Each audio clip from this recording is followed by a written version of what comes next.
Good morning. I'm Vimala, and today is May the 1st. Kind of a dreary day for us here. Just overcast right now, not a lot of sunshine. Actually, it's all gray. So we're moving into May, moving into spring and summer very slowly, but we're moving. I think we may be finishing up with Gil Fronsdale's book, The Issue at Hand, but we've been jumping around. So what I'd like to read today, there are two short sections. One is called Responding to Tragedy, and the other is Questioning as Practice. And I don't think I've read these yet. So what I'd like to do is read the short essay Questioning as Practice first. On this Sunday morning. Here's the Dhammapada verse from Dhammapada 21. Attentiveness is the path to the deathless. Inattentiveness, the path to death. The attentive do not die. The inattentive are as if dead. Questioning as practice. In my first question to a Buddhist teacher, I ask, what kind of effort is needed to practice Zen meditation? He questioned back, who is it that makes the effort? His response made no sense to me. The conversation came to an immediate end. As I mulled over this exchange, I concluded that I would have to answer both my own question and his counter question for myself. In doing so, I discovered that there are certain spiritual questions that we answer only through our own direct experience. Over the years, a series of such questions have motivated and directed my practice. A question of this kind propelled my early Zen practice. How can I be alone in the company of others? In other words, how can I interact socially without fear and ego? The question loomed in importance after a period of solitude in which I discovered a freedom and peace that was unsurpassed by anything I had experienced before. Rather than turning inward, solitude as a solution.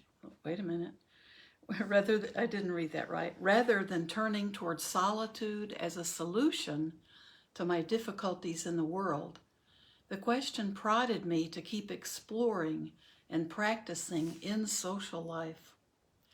Later, another question directed my Zen practice. How do I participate most fully with the issue at hand? Or how do I overcome the tendency to hold back and feel separated from whatever I am doing, whether it is breath meditation or chopping vegetables? This proved to be a very useful line of exploration because it kept my practice focused on what was happening rather than on ideals, hopes, or self-preoccupations. I didn't look to my teacher to answer these questions, nor were these questions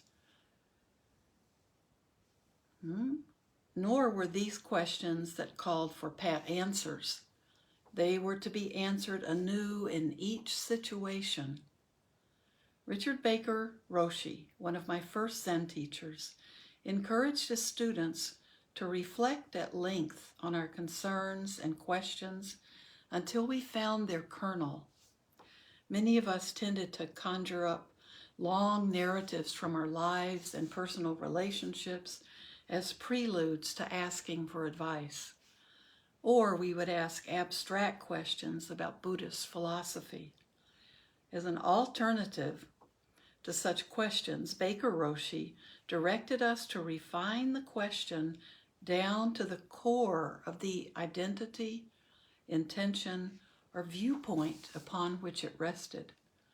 For example, when I was kitchen supervisor in the monastery, I had difficult relationships with my crew.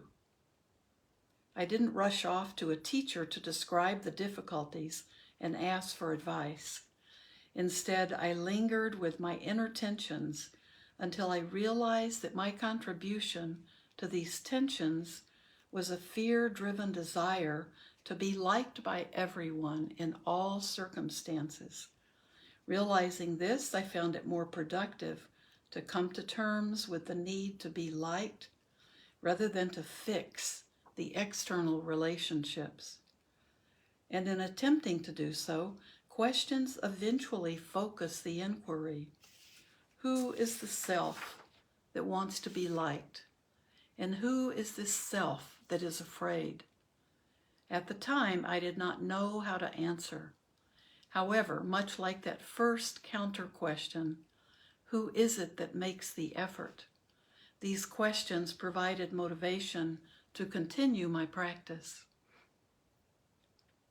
Often, the greater the meditative stillness that holds an essential question, the more likely a resolution will well up from within.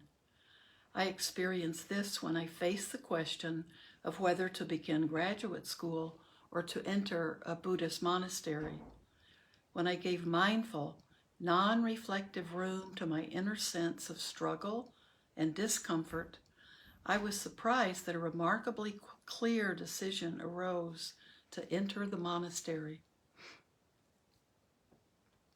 Later in Burma, key questions continued to propel my practice of intense vipassana meditation. One was, what is it to be thorough in the practice? Another was the classic, what is the self? A distilled version of who is it that makes the effort? And who is this self that is afraid? With wills almost of their own, these questions spurred me to keep drawing attention away from my preoccupations and back to investigation. My Vipassana teacher, Sayadaw U Pandita, reinforced this approach. He was strict in directing his students to investigate their direct experience instead of asking abstract existential questions. He had a tremendous confidence and insistence that if we look deeply and clearly enough, we could discover whatever is needed for becoming more awake and free. The only question that seemed appropriate and universal was, what is this? We were to cultivate an unbroken and relaxed investigation to continue seeing ever more deeply into the particulars of the present moment's experience. In practicing mindfulness in this way, I found it useful to turn the question, what is this, back toward the quality of the awareness that knows or is investigating. Such turning of attention back on itself can have a number of fruits. It can highlight any grasping, aversion, or complacency that has become mixed in with how we practice. Perhaps more profoundly, it can reveal the clearly insubstantial nature of our self-concepts, that is, of all concepts of a self, of a knower that experiences. The ultimate value of inquiry within Buddhist practice lies with strengthening our trust, equanimity, and capacity to remain open in all circumstances. And when meditative equanimity is mature, a simple question, an opening to unknown possibilities, can sometimes release the last threads that tie us to the conditioned world, moving us toward greater freedom. I really love the question, what is this? That question keeps rising for me, or it should. Sometimes I don't remember to ask it when, going through the pandemic, kind of the different stages of how the pandemic was. And the post-pandemic, if that's such a thing, this world that we're in now, often, what is this? that question arises for me just in what's going on internally. Is it sadness? Is it depression? Is it lack of focus? Is it, what kind of emotional state am I in? Or when I'm not wanting to connect with others, or not wanting to make an effort to do something that I thought I wanted to do. That question, what is this, would be, I've got to remember, I need to make a big sign that says, what is this? So a good way to be with ourselves, to just always be questioning, what is this? And I like how he always, Gil Fronsdale always distills it down to something very concrete and simple and concise. Good advice.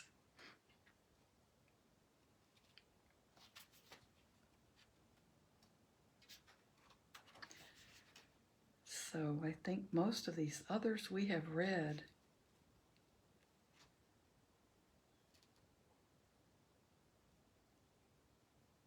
He has a really nice section in this called, it's in the appendix, but it's about Theravada Buddhism, Theravada, the way of liberation. Now, in the essay we just read, he's talking about his Zen practice, because I think he started out being a student of Zen, but then he was in Burma and became interested in the Theravada teachings and Vipassana meditation, the way it's taught in Burma. So how about on Tuesday I'll read some of the highlights from his appendix on, he has nice short sections on Theravada, the way of liberation, and would be good to see his nice concise points that he writes about Theravada Buddhism. And then we'll be finished with this book. I think all but maybe a few of his essays, but I recommend getting the free PDF or getting a copy of the book. But it's been out long enough that it's one of his books that you can get for free.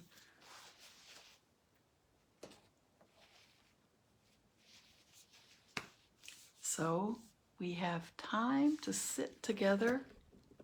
So why don't we do that? Whether you're having a busy Sunday today or being with friends or family, it's always good to get in our practice to help us be centered and clear with what we're doing for the day or who we're with. There isn't a better way to get ready to be out in the world, or to be by yourself. So why don't we sit? Just let your body relax. Let your spine be straight. You can be on the floor, on your back, or on a cushion, sitting on the floor, or in a chair.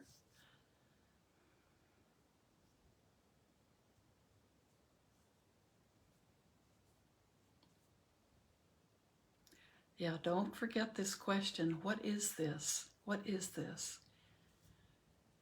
If it feels like a mood, or it feels like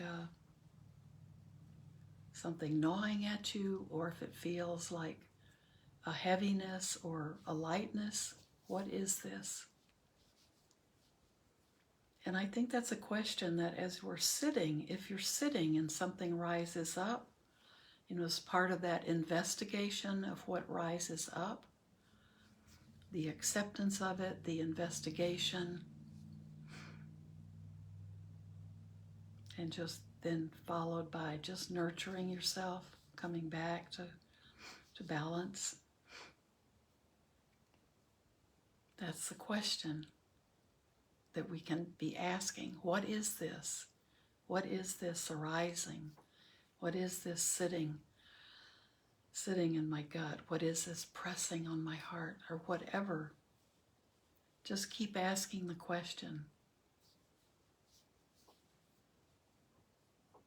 Thanks, Eva. If you can, just close your eyes.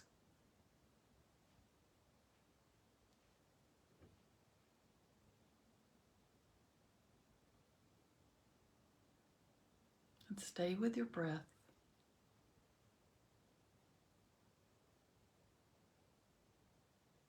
The breath isn't magical.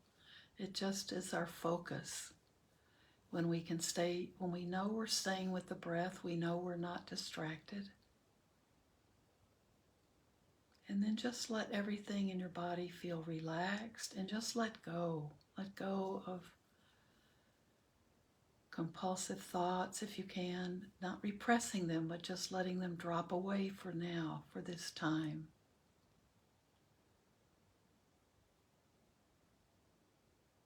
Let go of storylines running through your head.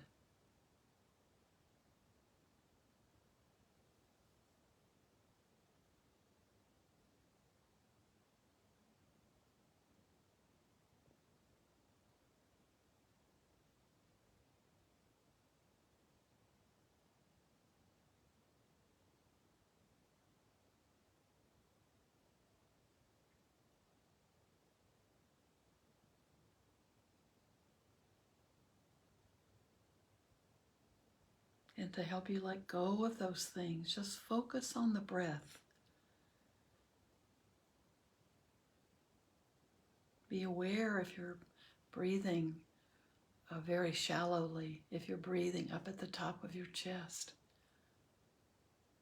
And if you're able to, lift yourself up and let your natural breath go deeper. But you can just be aware. It's a shallow breath. Or be aware. Deep breath. It can be short. It can be long. We can just have an awareness of those things.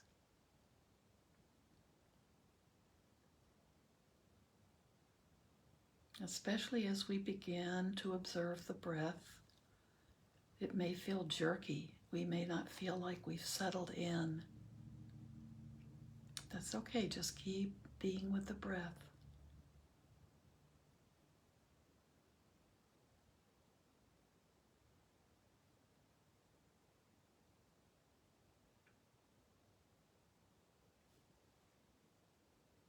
Bring that chin down a bit. If you're like me, you tend to let your chin end up in the air. So you feel that your spine is straight from your neck up into your head.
Just keep coming back to your breath.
Breathing in, breathing out.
May everything we do and say and think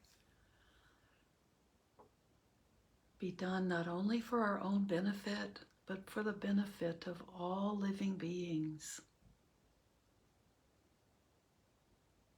And may each one of us be well and contented and live in peace.